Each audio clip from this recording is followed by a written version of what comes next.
Hey everybody, welcome. My name is Meredith. This is Pat.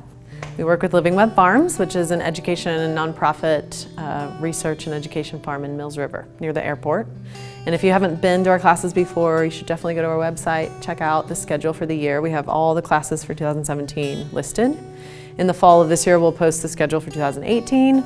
And you can sign up for anything as far in advance as you want. Everything is completely by donation. I'm really excited about a series of classes that we're introducing called Elements of Cooking. And this is the first one. Eventually we plan to do salt. Well, we're doing salt and fire this year, and next year we plan to do acid and fat. Just with the idea that these are the most fundamental tenets of good cooking, especially when you're cooking with whole foods. And so we really want to have that sort of series available to our worldwide audience on YouTube as well as the local people. So here for Elements of Cooking, salt is the first one. And I'm excited about this class because we're going to talk about health stuff. A lot of people are afraid of using salt because of the rap it's gotten in the media and dietary realm. I'm also excited about this class because salt is such a pure thing. It's like one of the most pure ingredients that we use. And it's one of the only things that we use that's directly related to our own taste receptors, right? Like we have a taste bud for saltiness. So that's just really fun. But then also I'm just a geek about food science, and I'm really excited about all the chemical reactions that salt is responsible for in the kitchen that make good cooking great. So we're going to talk about all those things. We're going to do a little bit of historical wow. And then we'll go over the types of salt and different processing and origins. So if anybody has questions about sourcing or buying, maybe we can answer them, but there's so many different types of salt out there that we might not. But we've got a few different, textures and processing origins to show you. And then, of course, we're going to offer a bunch of practical applications for how to use the knowledge that we gain about chemical reactions, about flavor enhancing that salt provides to make your cooking better. I read this book called Salt by Mark Kuransky. Did you read the book? Yep, indeed. So amazing. And so that book is all about the world history of salt from the beginning of when we know salt was used. And it turns out that salt was responsible for the very first ever tax, the very first ever monopoly. Some of our infrastructure, like plumbing, the most original plumbing ever developed was developed for pumping salt brine up from the earth, and it was bamboo, which is just fascinating. And like our language, the word salary comes from salt, which is really crazy, and it's meant to mean like a person's worth. So I just think it was profoundly impactful on me to understand how important salt is. Sort of like the desire for salt over time and the salt trade over time has definitely defined human society and culture. So if you're interested in that kind of stuff, check out that book. It's called Salt. You can find traces of it, like a biography of Daniel Boone. Daniel Boone was kidnapped because he was going to a salt lick that the Shawnee Indians knew to watch to kidnap him. Interesting. And then actually he found out he liked the Shawnee salt a lot. Right. There's a lot of stories like that Treated him pretty well. Yeah. I mean, but they couldn't not go to the salt. They had to go get that salt. It just happened the way it had to be. That's right. And so it's funny, like it used to be such a valuable thing, it used to be openly valued, and then we got into this part of our culture where we came to sort of demonize salt, and it's been linked to high blood pressure, and it's been linked to health problems.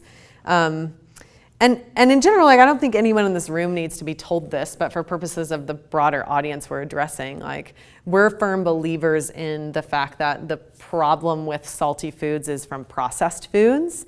And if you look it up, you can see that processed foods generally have concentrations of salt at or above the concentrations of seawater. So it's pretty high. But if you're working with whole raw foods that are essentially not very salty on their own, some are more salty than others, and you're just adding salt, then you're not going to usually encounter any health issues. And that salt has all 5 of the cationic electrolytes that you need: sodium, potassium, magnesium, calcium. There's one other one. And it's important for water and plasma regulation in the blood. And actually, hypertension, which is the main thing, is high blood pressure that people go on a reduced salt diet for is actually more affected by reduced sugar intake than reduced salt intake. This is kind of newly being released. It can be heavily balanced by the ingestion of lots of fresh vegetables. That's right, that's right. For me, there's kind of two sides to like why we're using salt in the kitchen, and one is to induce chemical reactions that are really important, and the other one is for flavoring. Salt has a way, because it is purely directly connected to one of our taste receptors, it can bring out other flavors. So it brings out sweetness, it brings out bitterness, it brings out, and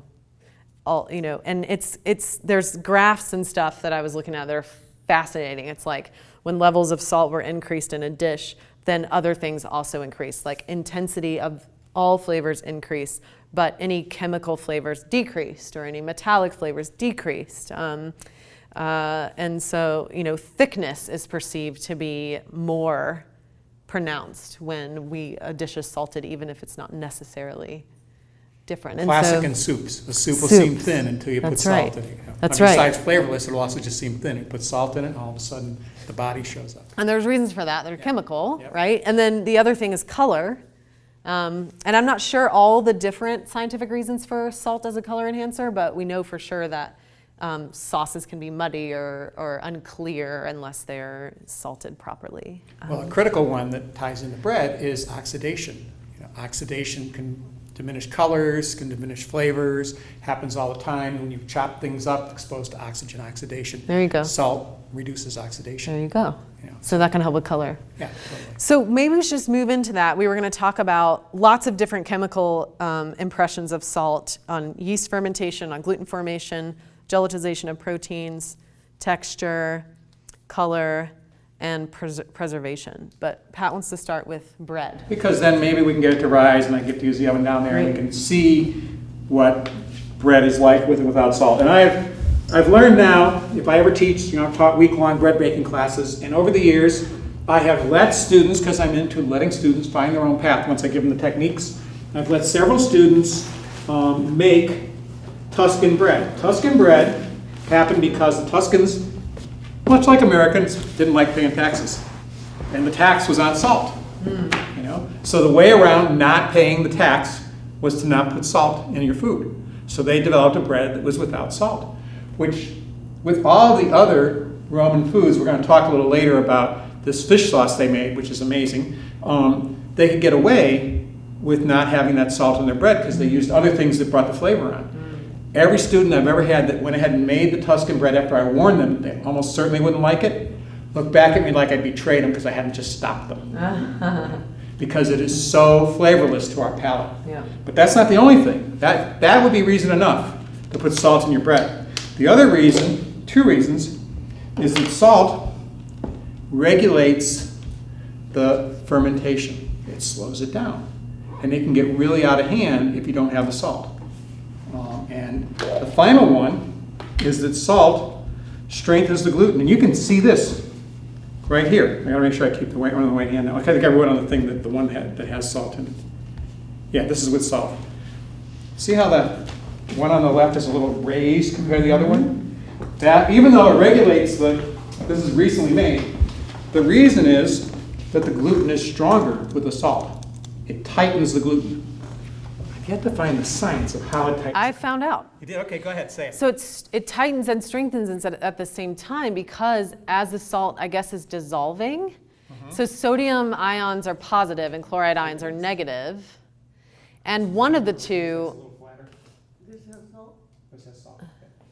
so one of the two ions is binding with the ions in the bread and making it so that, and this has a lot to do with the bread's texture, the spongy texture, its crumb, so that, it's hard without a picture, but basically you picture something that has like a network sort of structure, and then there's something binding to that that's preventing it from touching itself, right? So that's what the salt is helping that happen, so that it doesn't just close in on itself, and it makes it spongy and keeps it structured, right? So it'll give it more loft, and it affects the rheology of it, which is a fascinating thing, right? I was reading all about that. So rheology is like the study of matter that takes both solid and liquid form. So you can study the rheology of concrete, just like you can study the rheology of bread. Rheology, it's, yeah, R-H-E Rheology.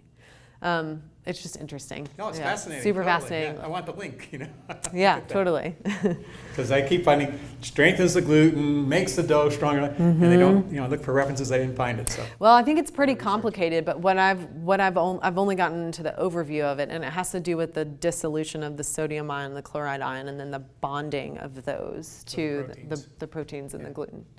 Yeah. Okay, so did everybody see the difference? How the one on the left was a little bit more raised up than the one on the right? So that's because of the salt. Because actually, this one was made first. It should have been higher, But because of the absence of salt, it's slack. It's falling on its own. So we're going to first quickly knead up the one on the right. And when I was looking this up again today, the King Arthur site's great because the baker there was explaining to people why not having salt in your bread had the impact it did. What they all noticed was that the bread was stickier. They had to add more flour because salt's also absorbing water, and so your dough gets stickier, and it's harder to develop the gluten because the gluten is weaker, it's slacker.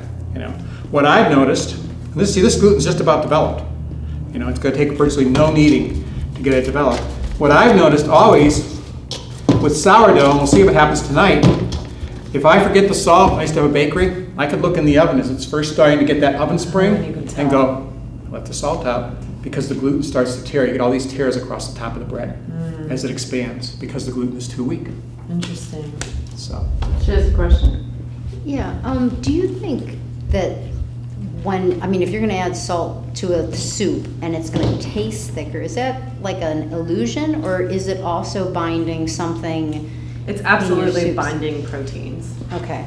Yeah. Yes. So it really is thickening. Yeah. It's beginning to make a I collar. was just thinking it's binding the heat and the proteins. Yeah. Interesting. So in my notes that I was writing about the rheology and stuff, Pat, I wrote that the salt shields the gluten from water, allowing for the bread dough to hydrate more slowly.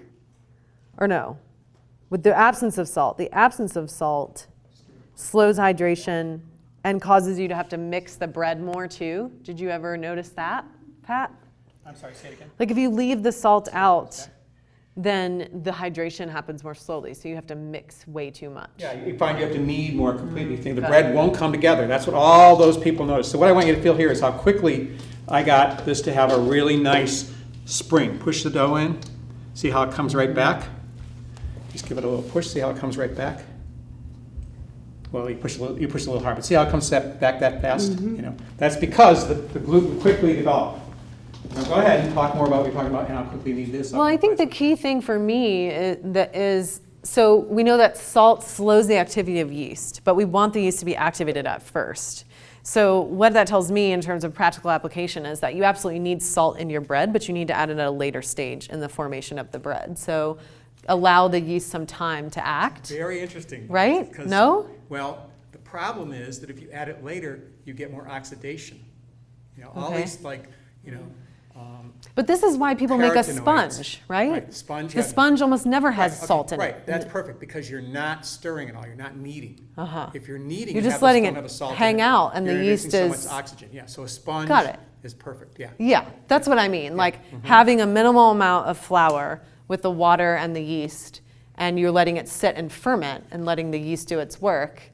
But as soon as you put salt in there, you're effectively changing the osmotic pressure in the yeast cells, and it's going to absolutely slow down the fermentation process. And indeed, there's a process called autolyzing in bread, whereby you just mix up all of your ingredients, right, leaving out the fermentative agent and any acids because they tighten that gluten, and then the gluten won't develop. But if you just mix that stuff up, walk away, 20% or more of your need, no pun intended, to get your bread worked, right, so the gluten develops, is taken care of by the natural the gluten just developing itself. You put that salt in, it stops it.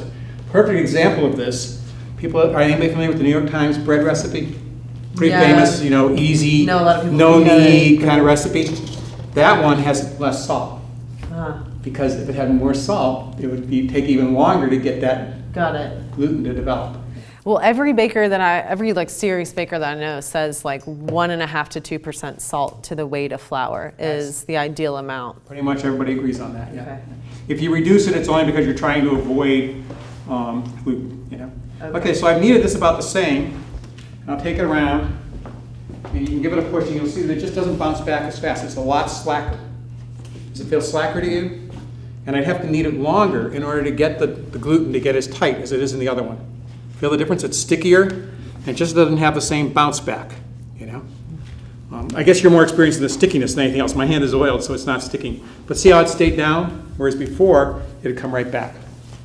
So if you want to go to the next thing, what I'm going to do is shape some rolls, let them rise, see if we can see that tearing, and then I'm going to go downstairs while you're talking at some point, turn the oven on. Okay. And we'll bake these off, and then you'll get to taste the difference, which is really the biggest reason to put salt in your bread, because the way we experience bread, total dud.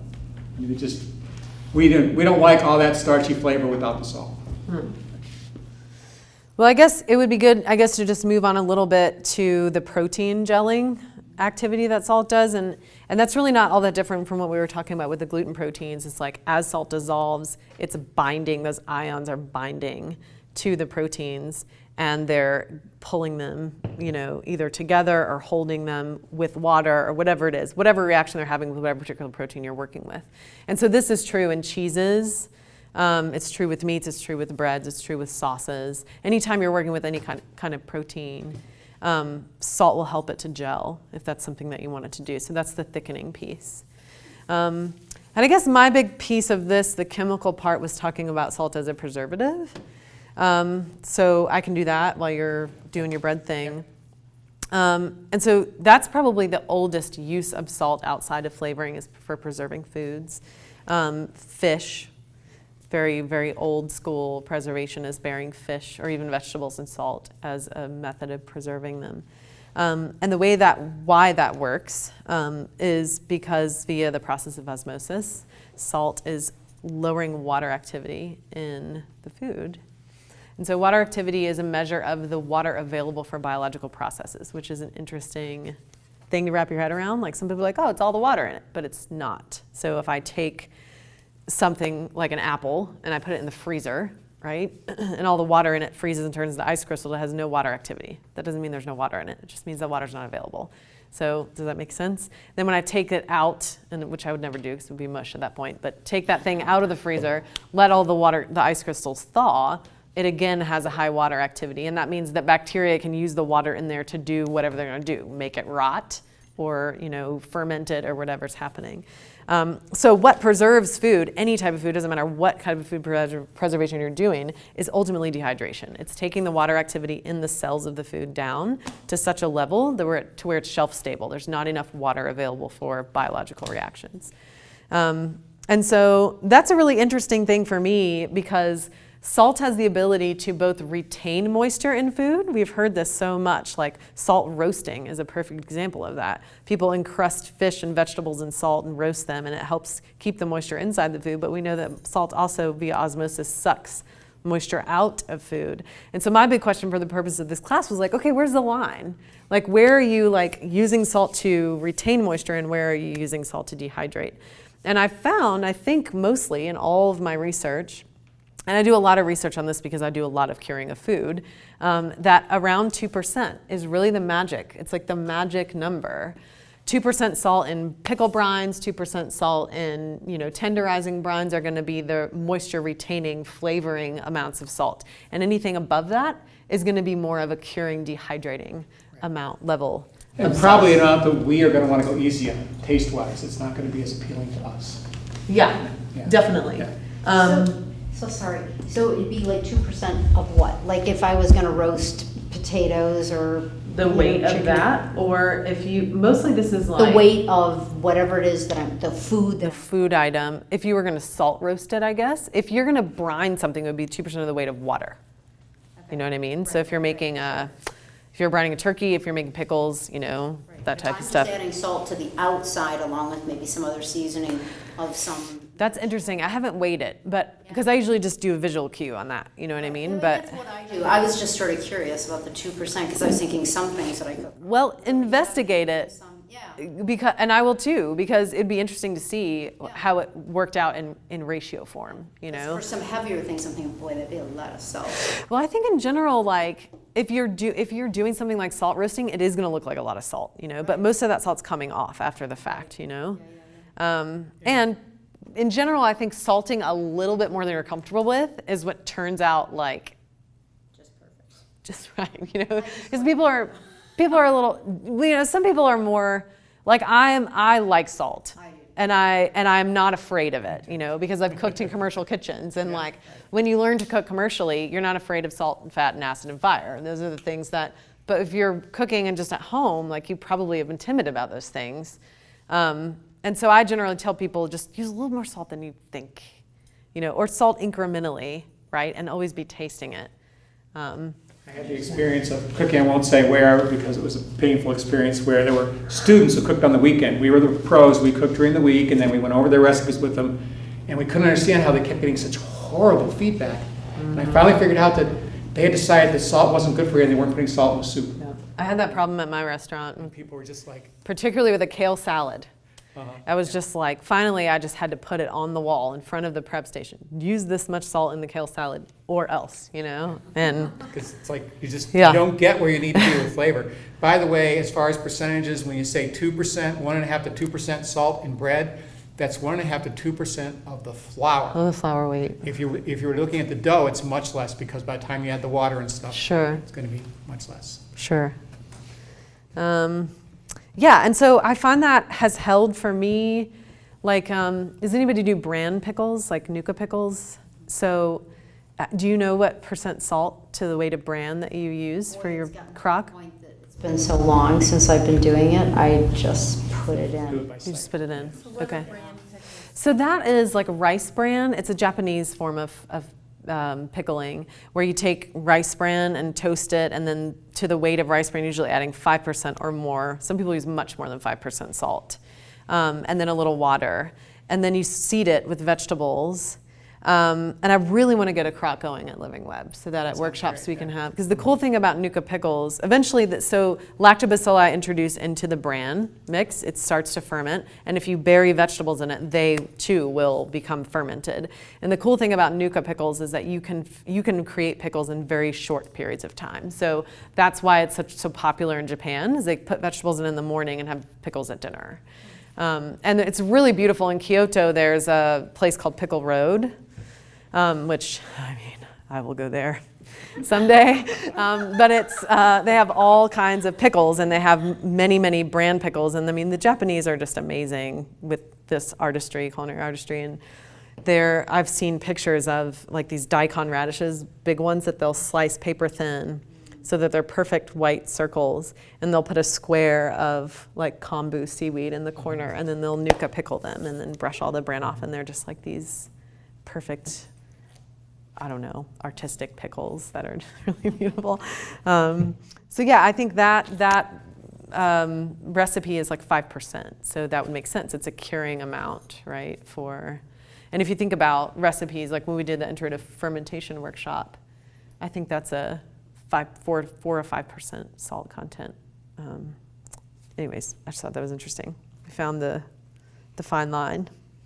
What else are we missing?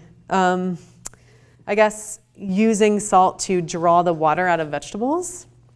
So if you're cooking vegetables and it kind of hurts me a little bit when the vegetables start to burn. I have to put a little water in because I don't have any stock, or I don't have any wine. And I'm like, all I have is water, and I have to pour it over. But putting a little salt on them to help them release their own juices is a great trick if you're not already doing that, so that you can avoid adding water to your pan. It's kind of critical if you're marinating, you want to have salt in that marinade, because you want to be pulling what's in the food out and helping it to move in. And then there's the whole thing of brining to get, liquid to go into, chicken or something, meat. The salt's going to be critical to make that happen. Right. But then also, like if you're cooking mushrooms and you don't want them to shrivel up, you got to wait to add the salt. Right. So there's stuff like that. Depending on if you want the veggies to stay really plump, then you might not want to leach all the water out of them. You need to go downstairs, or what else? I will in a minute, but let me finish the rest about what there is to bread. Okay. So we're going to hopefully see here. Actually, you can almost see it already. See how this is starting to tear there? The one. Is that the salt? That's saltless? the salt-free. Mm-hmm. See how these are tighter balls and these are slacker already? They've only been rising for a little while. That's because this just doesn't have that gluten strengthening of the salt. That's cool. And it's going to rise faster too. because of it.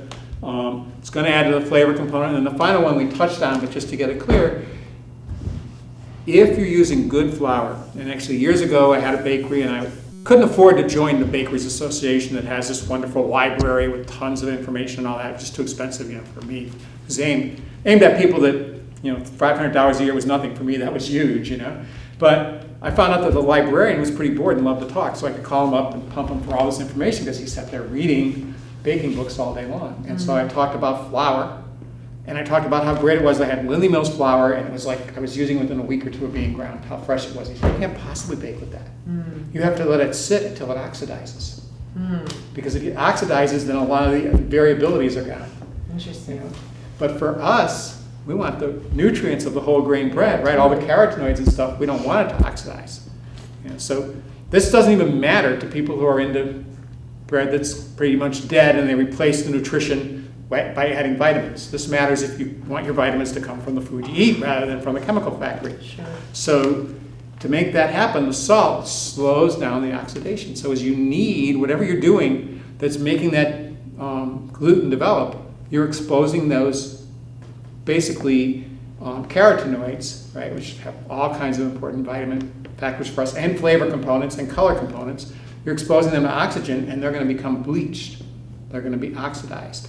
And it's going to make the bread more reliable, but also less flavorful and less good color.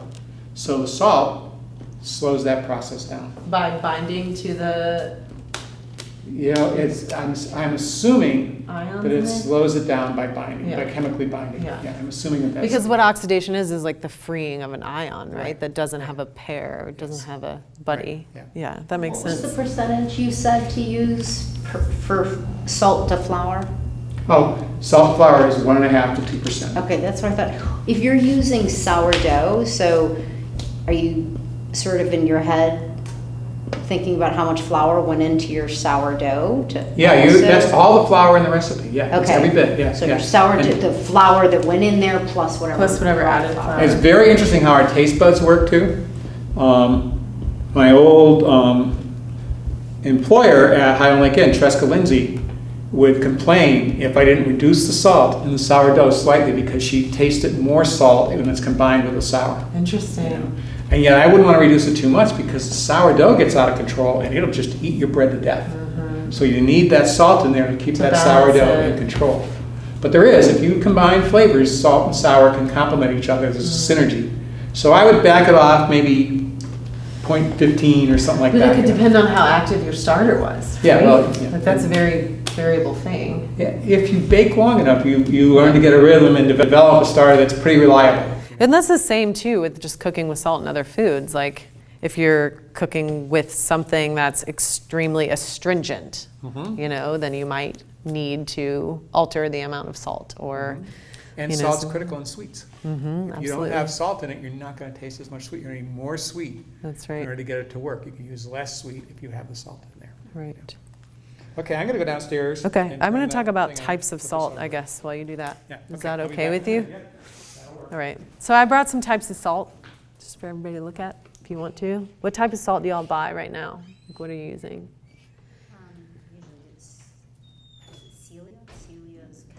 The Celtic sea salt. Celtic sea salt cool. from Celia's Naturally.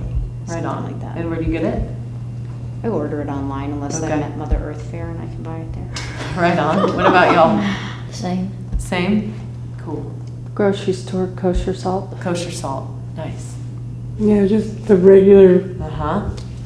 over the counter. Table salt? Yeah. Got it. Okay. So this was a huge thing for me when I first got turned on to like Whole Foods, was understanding that salt, table salt is not, table salt has a lot of additives in it that I wasn't aware of. So salt is sodium chloride. It's the amount of sodium, the amount of chloride in different salts is different based on where they come from and how they're processed, which is fascinating. Like imagine the endless implications of how much sodium you're actually adding to your food depending on what type of salt you use. So some people, because they're worried about sodium intake, are using a specific type of salt because they know it has a lower sodium to chloride ratio. And I can't tell you off the top of my head what the sodium to chloride ratio is of any of the salts that we're going to talk about, but I don't understand that because sodium chloride, it's a molecule and it's this much and it won't make a molecule unless it's this much to this much. yeah, but for some reason I understand that there are higher concentrations of sodium in different types of salts. This is what I was just reading before we got here because I was interested in particular this black lava salt, because I was like, well, what's so special about it? It's just black, is that really helpful? And apparently it's like been studied to have lower concentrations of sodium in it. So and I don't know if that's potassium chloride in there? potentially, yes, potassium chloride is the principal salt replacer. So for people who are prohibited from eating salt or eating all salt and salt or whatever potassium chloride mixes. But the other thing I thought of is that, so black salt is also a blend of sodium chloride as well as activated charcoal. And so part of me is thinking, well, maybe the charcoal is interacting with some of the sodium to tie it up so that it's not as, so it's bound, right? And it's not affecting as much as like a table salt would be. But even more than that, I think it's important to know just that what salts have additives and what salts don't. Because table salt is going to be bleached, refined, and processed, and it has a lot of anti-caking agents and preservatives added to it. So you're getting all sorts of other things in your body when you're eating table salt. And actually, Pat and I were looking at different salts before the class, and we turned one around and saw that it had dextrose in it, which is a sugar. We were like, wow, there's sugar in the salt. And dextrose is corn sugar. And unless it's organic, it's coming from genetically modified corn.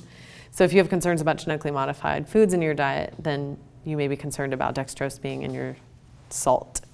And so another thing is my mom used to get on me when I started cooking that I was using kosher salt all the time and I was using sea salt all the time, and that I really needed iodine, that I wasn't getting any iodine. But natural salts that are full of minerals have iodine, sometimes at least double the amount as iodized salt has in it. It just depends on the type of salt you're buying. And also, iodized salts, it's being shown that they don't have enough iodine added to them to actually significantly impact the iodine needed in your diet. Now, some people would argue with that. Some scientists would say, well, the incidence of goiter and all these thyroid diseases dropped drastically when we started iodizing salts, and that may be, but then there's a whole host of other research showing that the iodine added to salt is neither here nor there. And so that sort of brings us to basically worldwide 50% of all salts come from the sea, which I thought was kind of great. But in the United States, 95% of the salt is mined from the earth. And so there are sort of two ways of extracting salt from either seawater or brine or deposits in the earth, and one is by using the sun, and the other one is by vacuuming it, electrically vacuuming it out. And so those are kind of the two ways that they're doing it. And so the texture of the salt ultimately is dependent on the way that it's been evaporated, like the rate of evaporation, and the way that they've evaporated directly affects whether it's crystalline or whether it's granulated. Now, something that has been slowly evaporated, say with solar energy, can also be further processed and crushed in order to make it granulated, but in general, something that's being slowly evaporated is going to be coarser and it's going to be more crystally. This here is real salt from the co-op downstairs, and so I was like really confused for a long time. If you guys want to pass around and look at it, you can, absolutely. So real salt comes from Utah, and it comes from underneath a layer of bentonite clay that's in the earth. And so it's pulled out, and then it's, I think, solar evaporated, and then it's crushed so that it's really uniform.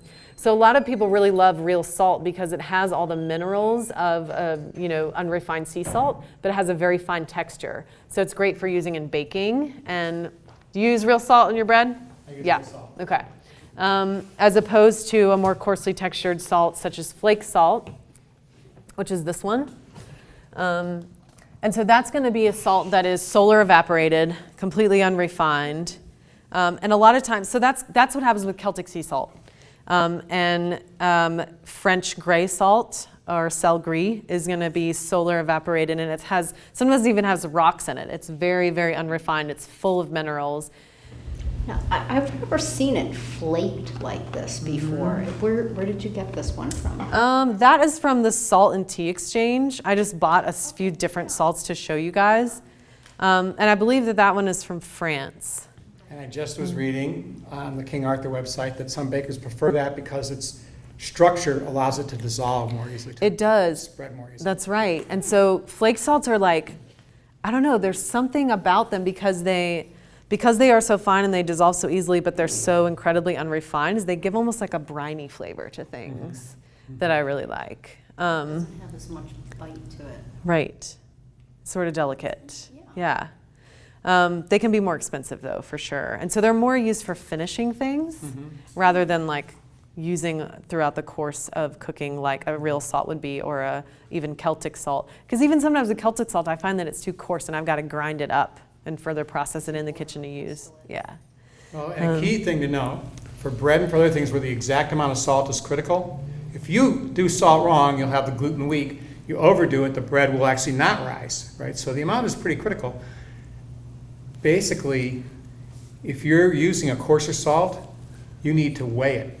Yeah, rather than go by- absolutely. If you're using a typical fine grind, that's what all those teaspoons and tablespoon recipes are for. Well, I'm just a weigh it girl. I got it. And I'm not, because when I started doing stuff, it was all about measuring. Yeah. And so I'm still stuck there. And years ago, we did a trial at John C. Campbell Folk School. Really? And they weighed, and I measured, and I came within incredibly close, because I've been Yeah. doing it for so long. But you were using the same thing, right? I've measured, it's almost always like 2 teaspoons of salt. Yeah, I just like, when you're teaching, I just always think like, you're using this and you're using this and you're using this. And if we're not weighing, then we're not even talking about the same thing, Well, and Because a most tablespoon of of my this students and a did weigh tablespoon of because this that's how weigh they different learn, things. Right. And so that's fine. I think weighing is perfectly fine. I happen to have learned how to work without it, as did many, many people for hundreds of years. Right. So I learned to measure. And You're right. For cooking, not baking, I do it. I put it in my hand. Oh, totally. I can do it by hand. But that's another reason why people like coarse salts, because they're easy to pinch and grab and look at and tell what you're doing,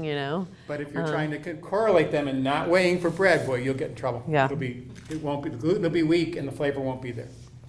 Oh, I wrote down how this table salt is 2% additives. I wrote that down. That's kind of helpful. Can't believe that. Table salt's also the densest of any salt available, and it's the hardest to dissolve. So if you need it to quickly dissolve salt, or have a light salt, then you might want to go towards one of these other ones, especially like the flake salts, because they're going to dissolve really quickly. They're very light. The perception of them is very light.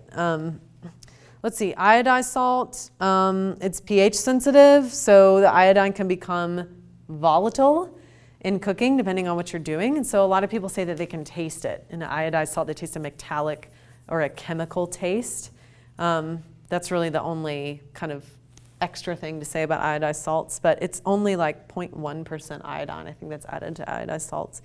Whereas the black lava salt has 0.2 natural iodine in it, I was just reading. So it actually has double the amount. Yeah, pass that one around.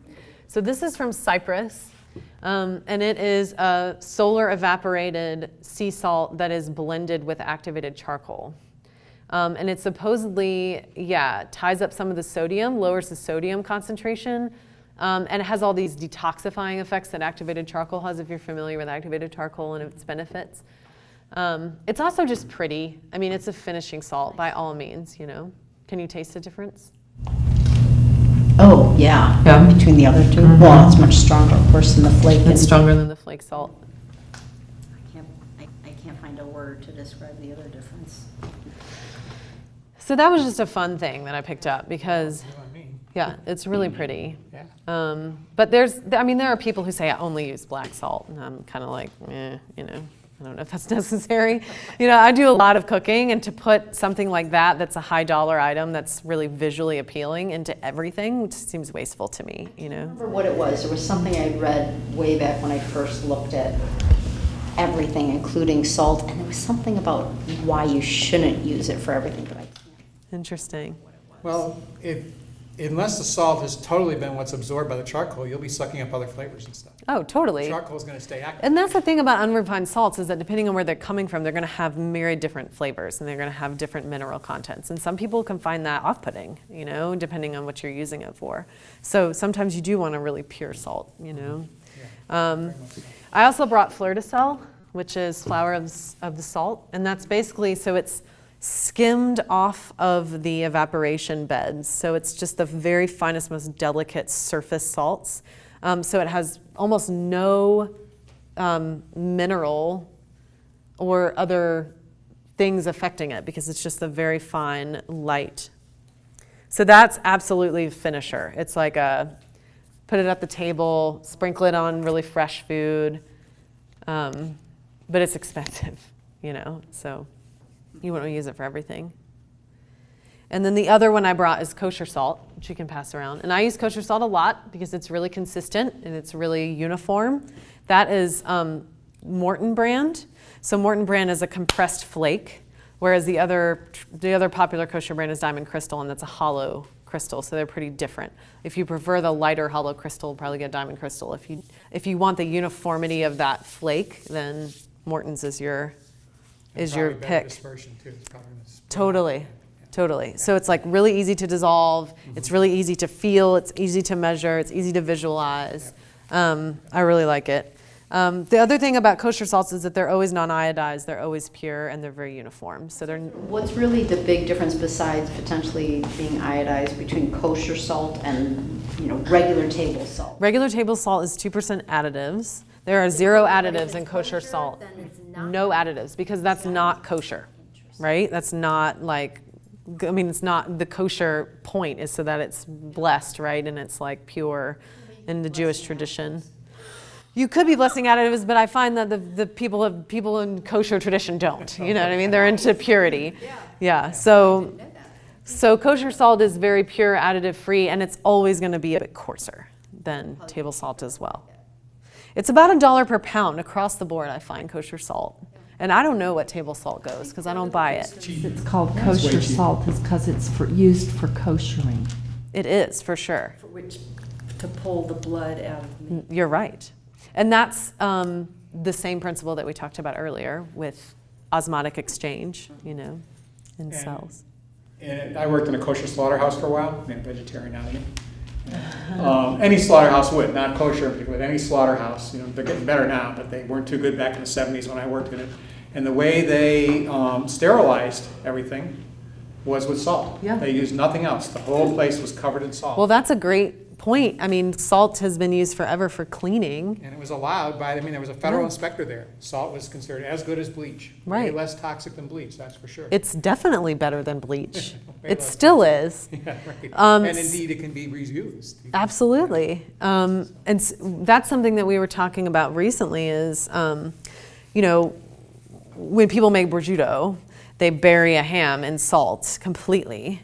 And now people are talking about how that's sort of outdated and you don't really need to do that. And so I did a little bit of reading into it. And the reason that they did that was because they were then taking that salt and dumping it all over the floors and basically creating these salt caves where they were doing their curing work. And so they were eliminating lots of pathogens. So that's like the other big thing that salt does is it creates an inhospitable environment to lots of harmful microbes. So good microorganisms can withstand much saltier ranges of living than can the bad microbes. And so, which is why salt's critical in fermented vegetables. That's right. You ensure you get Fermented the right anything. stuff. Yeah, Yep. right, yeah. Mm-hmm. And it's also, you can use it for taking stains out of things if you've never tried that before. Just take a little salt, rub it on stain, cover it up for a minute, take it up, vacuum it up. Yeah, it works great. And I have friends, you know, in the commercial food business who pour salt on things, you know, spill something on the floor, pour salt on it, just rub it in with your foot, move on, you know. That's how we sterilize our cutting boards. Yep, You know? wooden cutting boards is a great way to do it. It's just guaranteed to be safe, and we know it's not toxic. You know, just wash the cutting board, rub the salt on, let it sit overnight, come back. You can scrape that salt off, you can actually reuse it. Totally. Yeah. The other thing I wanted to mention was the difference between kosher salt, pickling salt, and rock salt, because people ask that question a lot. So pickling salt doesn't have I mean, a lot of people want to pickle with table salt, but it has those additives in it, so it's going to create a cloudy brine. And the pickling salt is free of all that stuff, so it's going to create a really clear. It's also a little bit more intense than table salt. And then rock salt is actually not considered a food grade. So it's used for just keeping things cold, like putting around the ice cream churner, but not directly onto food. So you can use rock salt for making ice cream or de-icing sidewalks, but it's not used for, I mean, you could use it for salting your food, but it has rocks and impurities in it, so that's why. If you didn't have other salt, you'd figure out how to use it. Yeah. But you might actually dissolve the salt out, then dry it, leaving the impurities behind. Yeah, you could do that, if you had a lot of time. I mean, Yeah, well, if we suddenly didn't have access. One of the points of Living Web Farms is we think that it's not for certain, but there's a fair chance that things might get a little bit less organized given our current refusal to deal with things like climate change and various other things, or just happenstance of what happens if things don't go the way they did. If that happened, you know, I just gave this resilience talk on Saturday, and when I spoke to the things you stockpile, I'm much less concerned about stockpiling food because I can grow food, I can forage food, I can find food.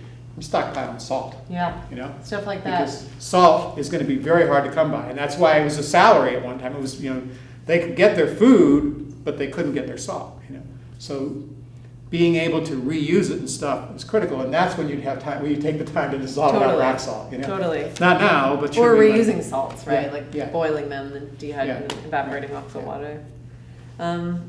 So the other things that we wanted to share, I guess, some random things. If you were salting water for boiling, you want to salt it a little bit later in the process because salt actually raises the boiling temperature of water. A lot of people think it's the opposite. They think that salt will allow the water to boil faster, but it's not. That's It not also true. lowers the freezing temperature. That's So right. you can get things colder. I learned That's that trick right. did you do that? Did you ever make your own ice packs as a farmer? No. I would like freeze Probably should have. bottles of water with Yeah. high concentrations of salt, and they'd be very, very cold and stay Yeah. cold longer. That's interesting. They took a long time to freeze, though. Good tip for farmers. The other thing is it's more difficult for us to discern saltiness when food is cold than when it's warm.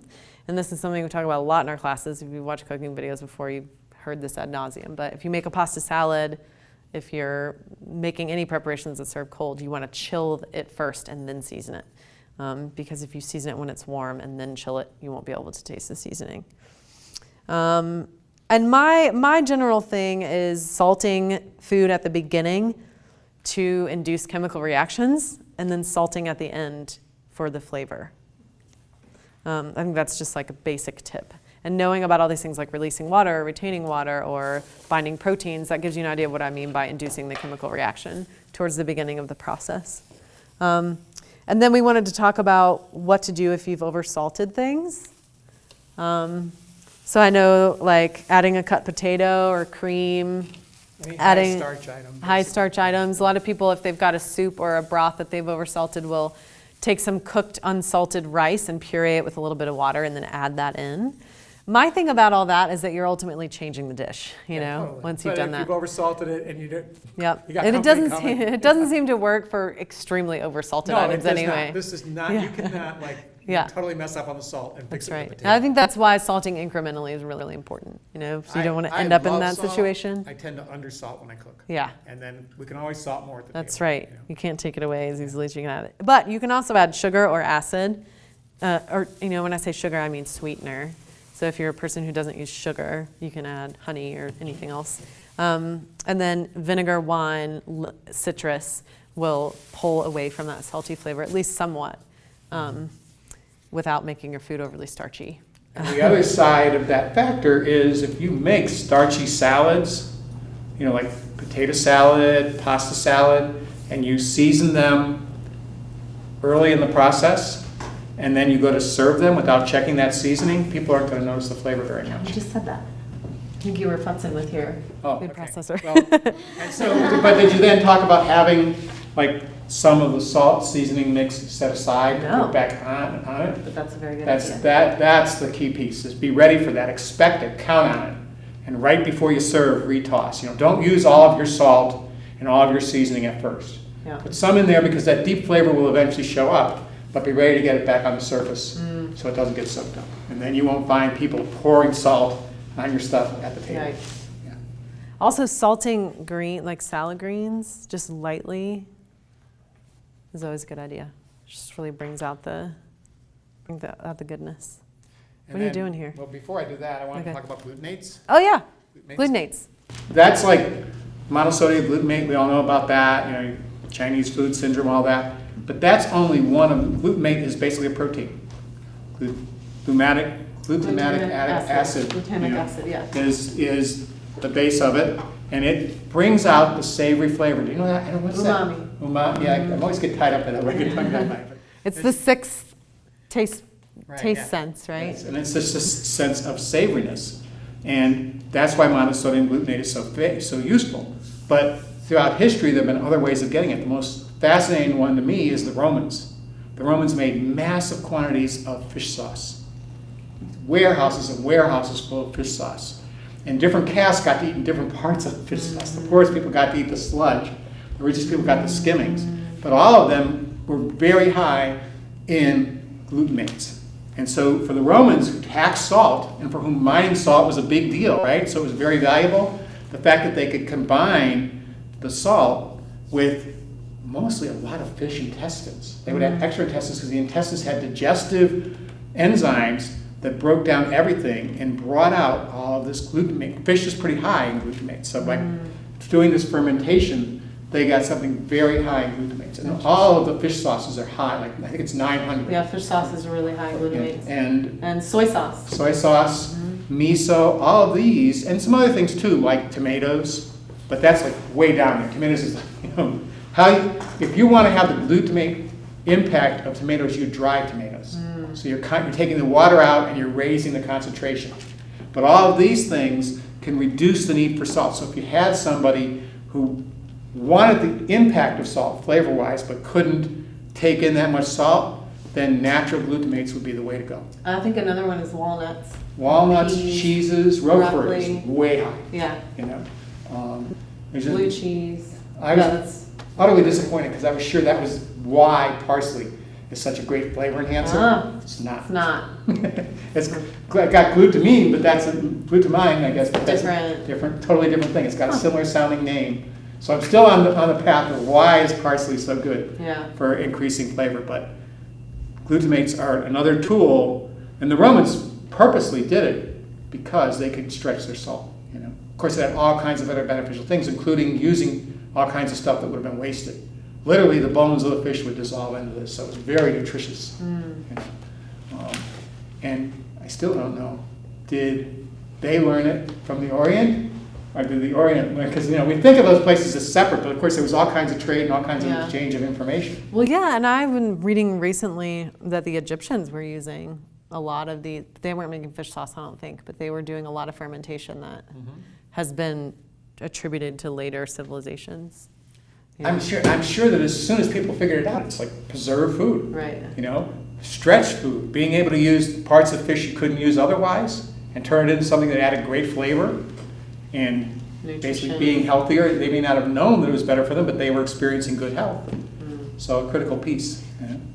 The other one that I just realized today, it's like I haven't done it forever, but over the years I find all kinds of ways to try to not have to buy dried herbs in the wintertime. I grow them, but I also freeze them, whatever. I make oils, whatever. And I haven't done it for years, but I used to make herb salts. It's really simple. I like to blend them up a little bit ahead of time, kind of pulse them.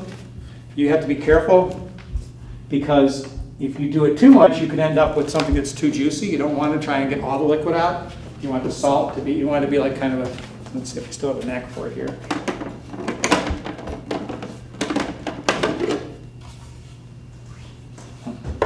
Oh, I see. This isn't what I want. Anyway, it's very simple. You simply take, this is 3 cups of herbs, and they're all, I should maybe show them to you ahead of time. These are all right from my front porch. Parsley, oregano, thyme. Both the oregano and the thyme are going into flour. That's fine. Flowers actually have even more concentrated flavor of the herb usually than the herb itself. Sage, and I even have a bay tree, so a couple of the youngest bay leaves. Nice. And so all of these you blend up with salt and then basically stick it in the fridge It's not going to be as good at first. You want the salt to absorb those flavors and all. And so you let it stick in the fridge and let it sit there for at least a few days or a week. And then you have something that you can just add to anything. You could rub it on meats. You can just use it any way you want. Dressings. I like dressings to be really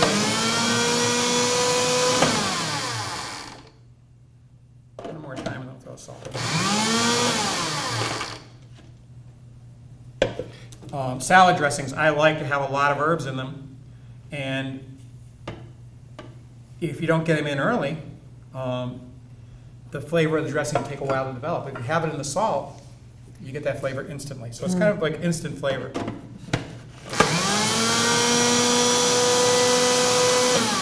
When you're making a compound butter, do you put salt in it? Yeah, I do too. I wonder if it's the same reason, just making the other flavors more available. Yeah, exactly. It draws the flavors out. So it's going to take a little bit more grinding here, just another teeny bit.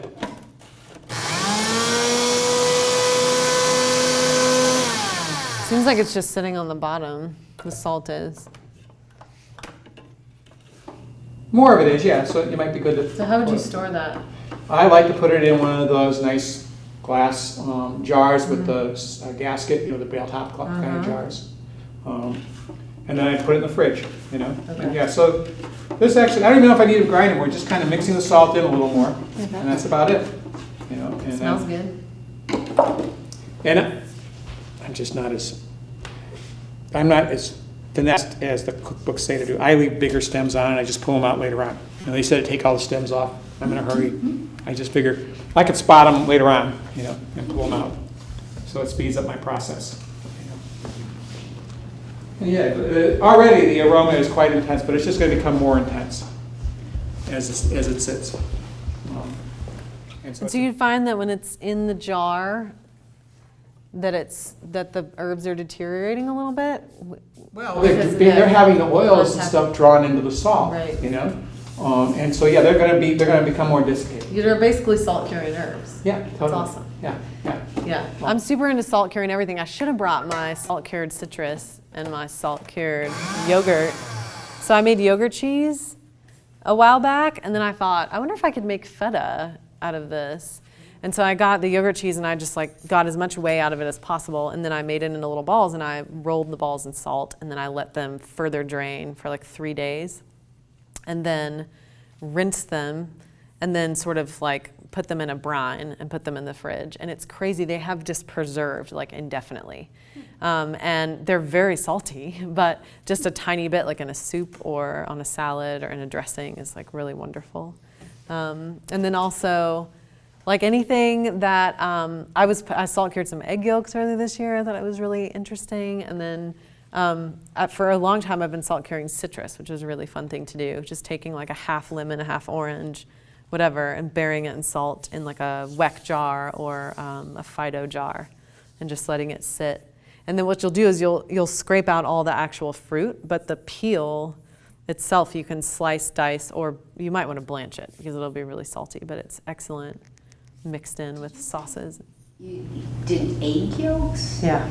Just the yolks? Mm-hmm. So you hard boiled them first? No, you could do them just by dropping them in the salt because it sort of stabilizes them.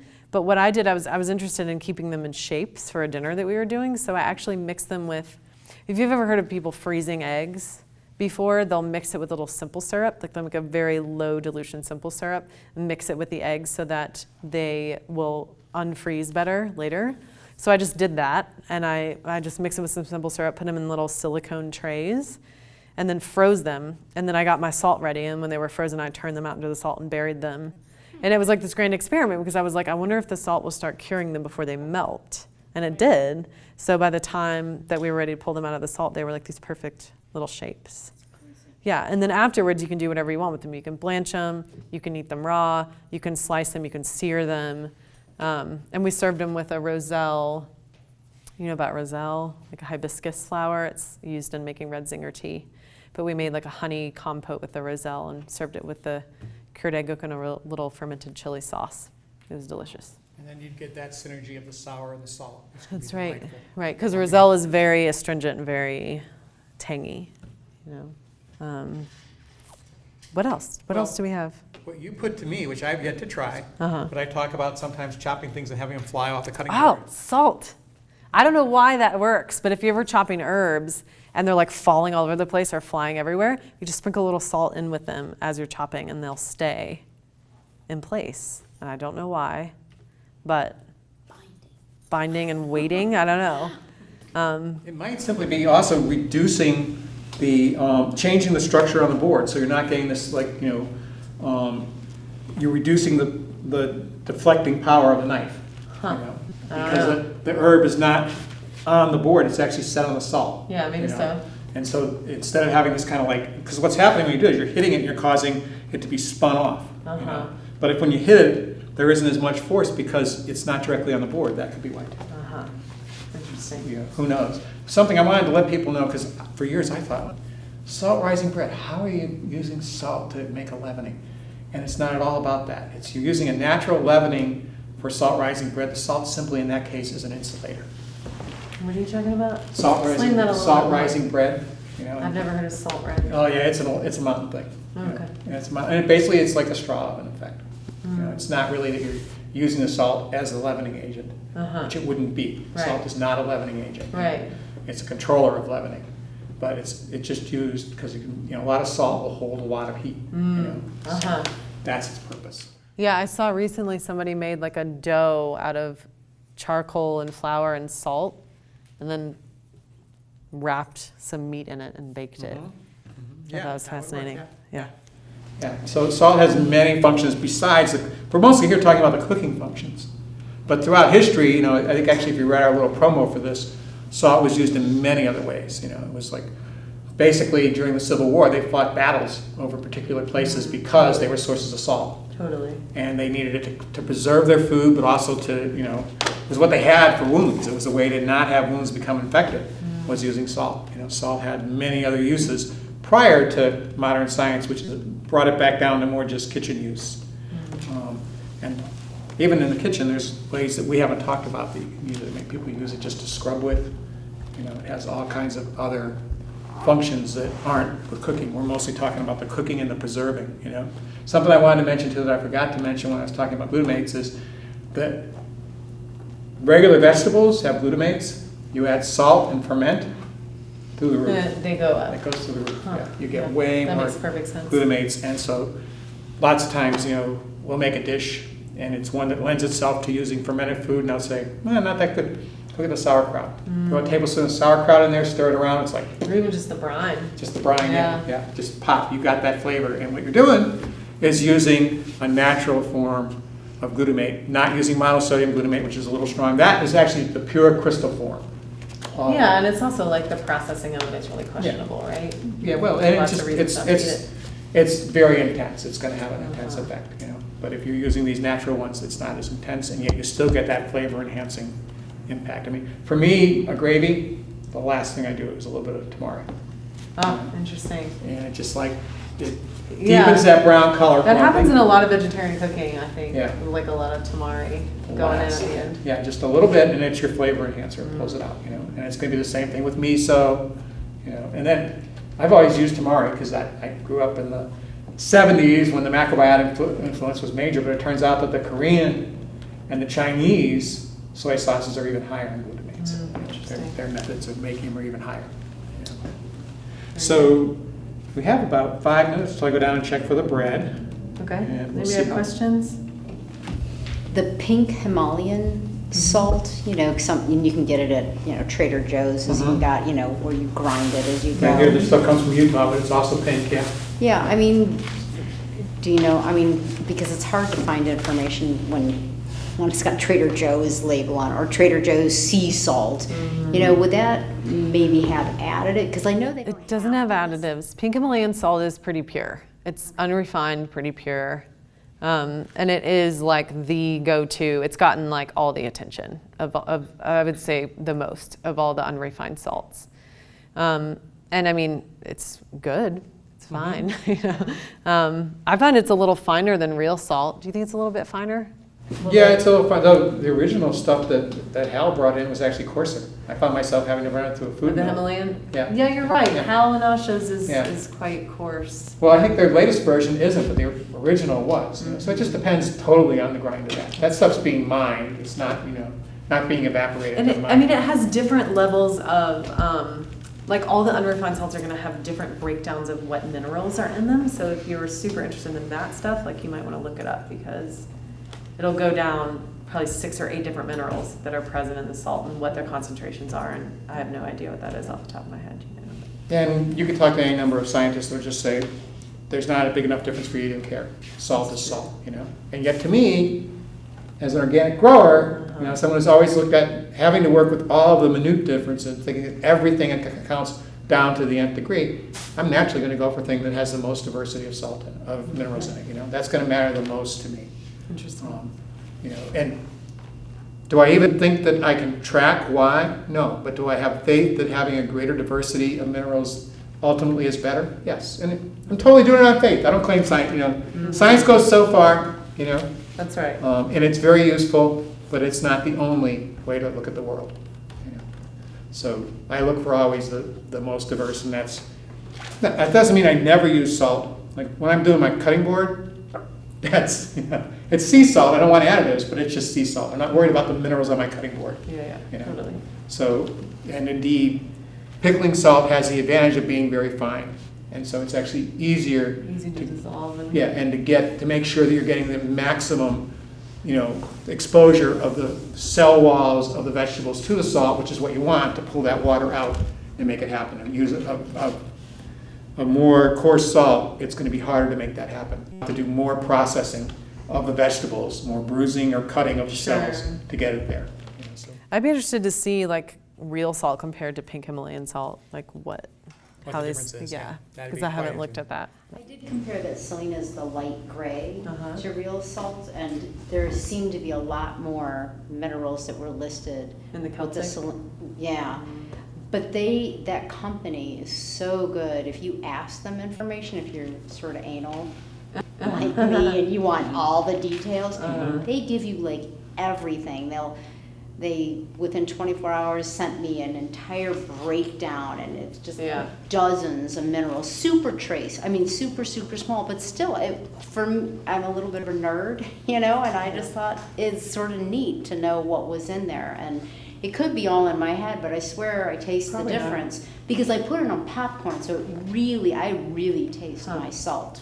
when I Yeah, you have it should on use the popcorn. very best salt on your popcorn. I do. I use a really good. I mean, but it's like a huge treat. I mean, Mhm, yeah, and mhm. it makes everything. And then if I have a little butter on there, I mean, it makes the butter taste really. Oh yeah, sweet. jump out, totally. Yeah. Yeah. So it's Yeah.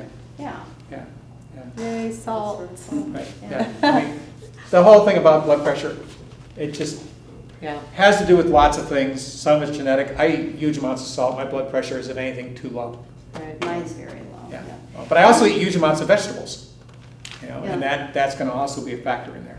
One thing I would say about the iodine, if anyone here does go sea salt and is concerned about the iodine, because I know I was, because I'm very susceptible to thyroid problems.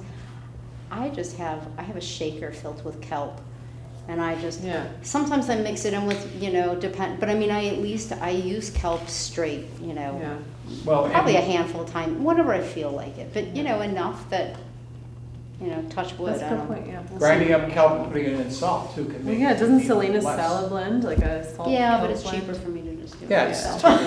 but once again, as far as glutamates, way at the top is seaweeds. Yeah, totally. Just loaded with them. So if you grind that up and mix it with salt, once again, you can reduce the need for salt in there, which is fine. I mean, I don't think anybody eating in America has to worry about not getting enough salt. So it's fine for us to reduce it, but I think our point is don't lose the many uses it has in cooking because you're afraid of it, And indeed, we both, having been professional at times, have seen disasters because people came in thinking that it was a plus to cut the salt, and you can't cut it at certain places. Right.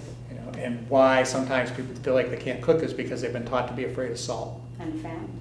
Yeah, and fat. Yeah, right. It's the best always. That's how we relate to it. It's like use the best, but use it, to the effect that it's used for. Yeah. There's actually a new book out. I just heard about it this morning called Salt, Fat, Acid, Heat.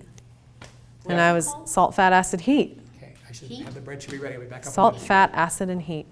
By heat, do you mean like spice heat? Or Nope, like heat hot? cooking, like balancing like the way it's cooked on the outside versus the way it's cooked on the inside is how I understand that she's writing about it. So I'm gonna get it because I think those are all important things in cooking that people neglect. Here's that refined sea salt. Do you guys want to see that? I did find it. The refined sea salt is this one. If you want to pass it around, I just picked it up downstairs on before class because I was interested in showing as a comparison, and then I lost it. Lake salt, Fleur de Sel.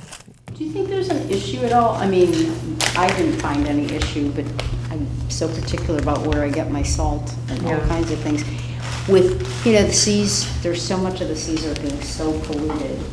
And anytime you get anything from the sea, Yep. I know I'm more conscious about where I get like my salmon, where, I mean, because. I think it's a super valid thing. A lot of salts are taken actually from below the surface of the earth, so underground, undersea. And so the manufacturers at least are claiming that it's yeah, you get rid of those anti-caking agents, you can really have some spills. They're claiming that the salt is protected from pollutants because it's either sealed in clay that's under the ocean or it's sealed in earth that's under the ocean. And in the mines, it's like protected. Like Mediterranean sea. Yeah, I mean, I'm just telling you that that's what the manufacturers are saying, you know what I mean? But I have no idea myself whether it's true. Hey, bread. So, by looking at it, we can see, timing-wise, this could have used longer to proof. It looks like everything tore, but actually, this is tearing because of weak gluten. See that tear in the crust there? It does smell good. See that? That's Does that actually, have rye in it? yeah, because of rye is going to be lower gluten. I want the tear, Yeah. you know. So, see that little tear? That's because of less gluten. Because of weaker gluten. See how it's kind of torn there? Ironically, I have tears here for a different reason. This, having salt in it, was rising slower. And so if you don't raise your bread enough, and that goes in the oven, the heat causes it to suddenly rise, oven spring, and it tore because of not being risen as much. So this one is going to be lighter. We're going to see it's going to be very flavorful. This one is going to be denser. I mean, very not flavorful, very dull. This one's going to be denser, but it's going to have more flavor. Okay, so unfortunately, it's going to be hard to tell a lot of it because it's so hot. But that's how it's going to be because we're going to run out of time. So I'm just going to tear pieces off. First thing, I give you the one. So that's the salt-free. No, it's not. That's the salt one. That's got some flavor, right? It's pretty bland. Pretty bland? Okay. Well then, this one here has got the salt in it for sure. Okay, that's the salt-free. They moved around a little bit in the pan, so suddenly I'm confused. But this is the salt one. So this should have much more flavor. Huh. Well, yeah, once you taste it straight up, you can do anything you want to it. You know? I think that about does it, doesn't it? I think so. Thank you. Thanks, y'all, for coming.